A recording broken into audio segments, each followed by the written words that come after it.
Ladies and gentlemen, there is a kind of silence that arrives after the noise is gone, and it is not the silence of peace. It is the silence of realization. It is the silence that comes when a person wakes up, looks at the same ceiling, breathes the same air, walks through the same rooms, and feels something missing so deeply that even the morning light cannot hide it. It is the silence of regret. It is the silence of a heart that has finally understood what the mind once refused to see. It is the silence that says, "You were here all along, and I did not know how sacred your presence was until your absence began to speak." Every day there are people who wake up carrying a wound they never planned to carry. They open their eyes and feel the weight of a memory they cannot escape. They make coffee, answer messages, go to work, smile at others, and still inside them there is one painful thought that never truly leaves. They wish they never lost you, not because they are weak, not because they are helpless, but because the soul knows what the ego once dismissed. The soul remembers what the pride tried to bury. And when the soul remembers, regret becomes a teacher that never stops teaching.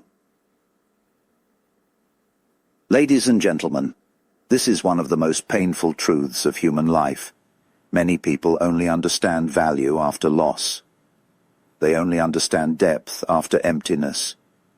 They only understand love after it becomes memory. They only understand loyalty after betrayal has already hollowed out the heart.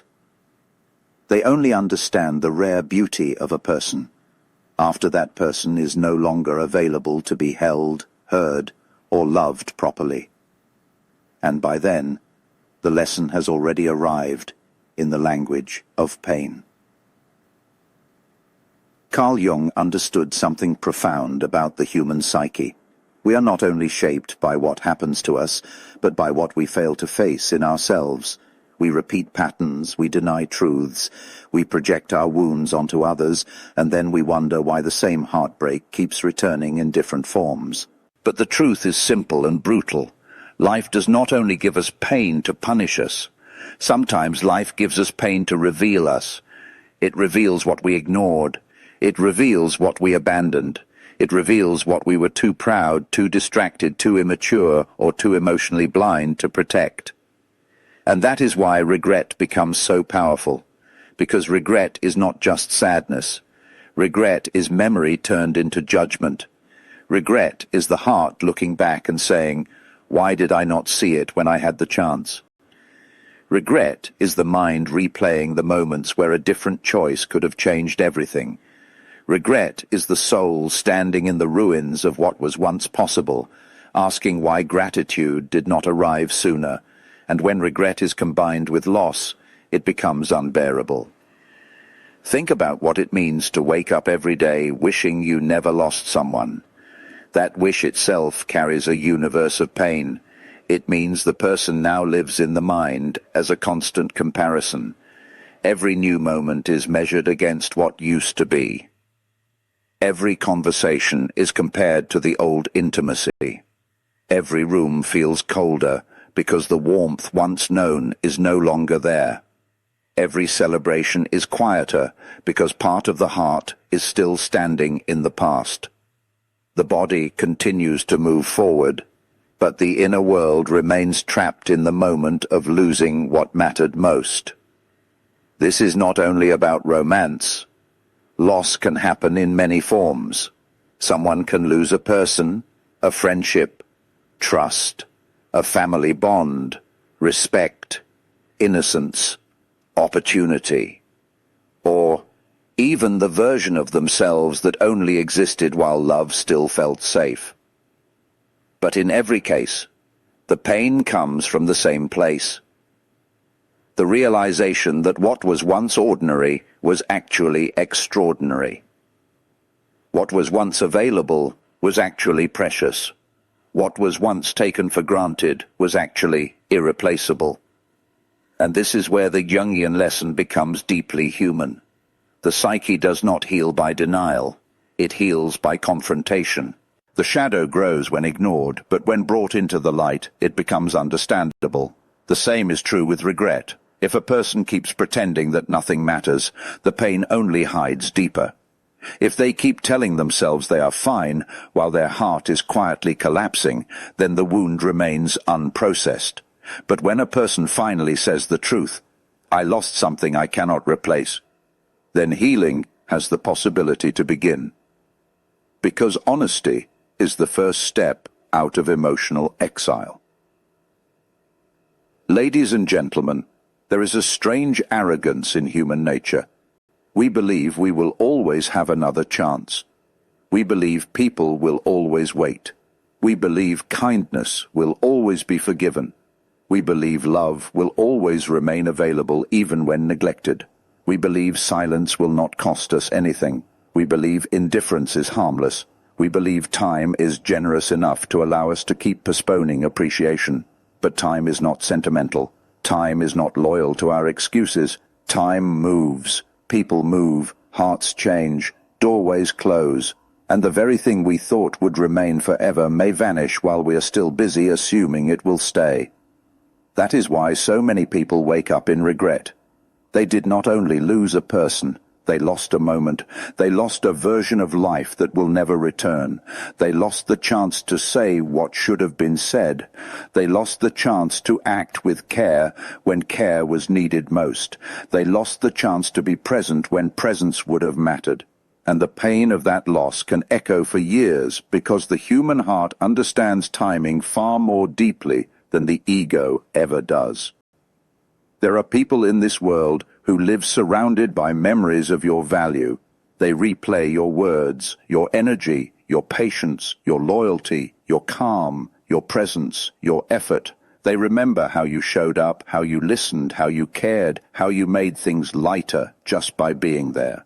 And now they sit with the unbearable truth that they did not fully honor it while they had it. They thought your love was predictable. They thought your loyalty was guaranteed.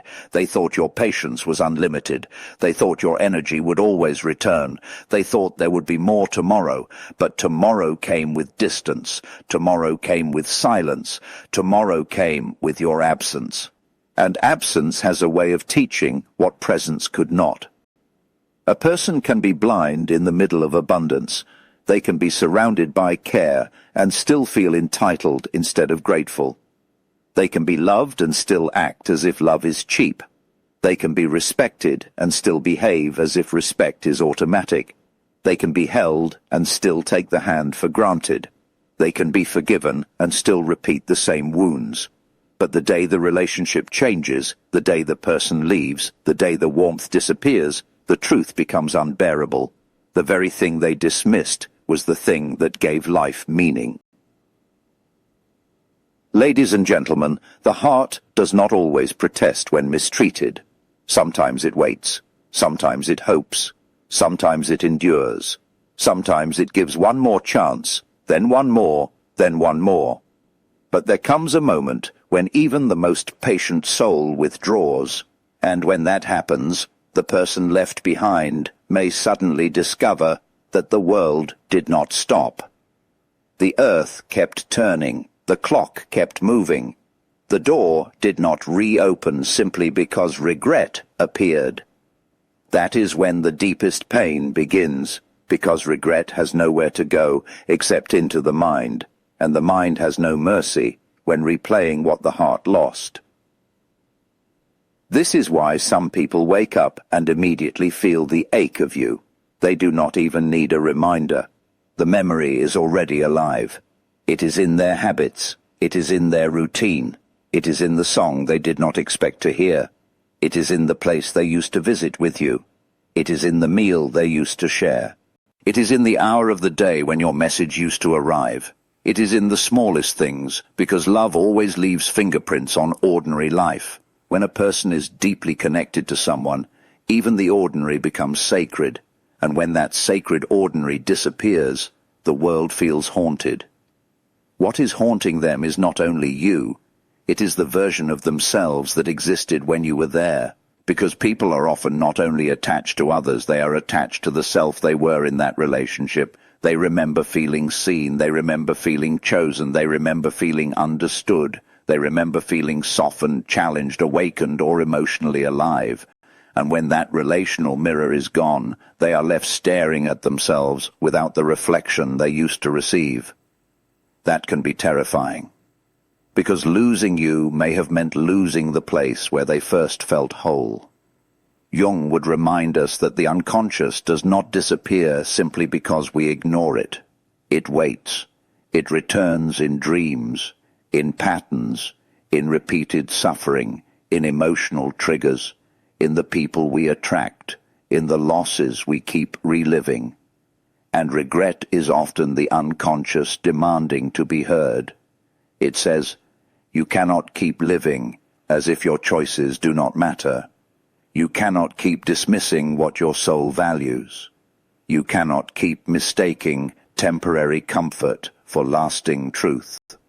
Regret speaks with pain, because pain is sometimes the only language the ego respects. There is also a cruel irony in human relationships. The things that are most loving are often the things people notice least while they are present. Consistency is quiet, loyalty is quiet, emotional availability is quiet. Real care does not need to perform. It simply remains. But because it is quiet, it is easily overlooked by those who are addicted to drama, intensity, or novelty.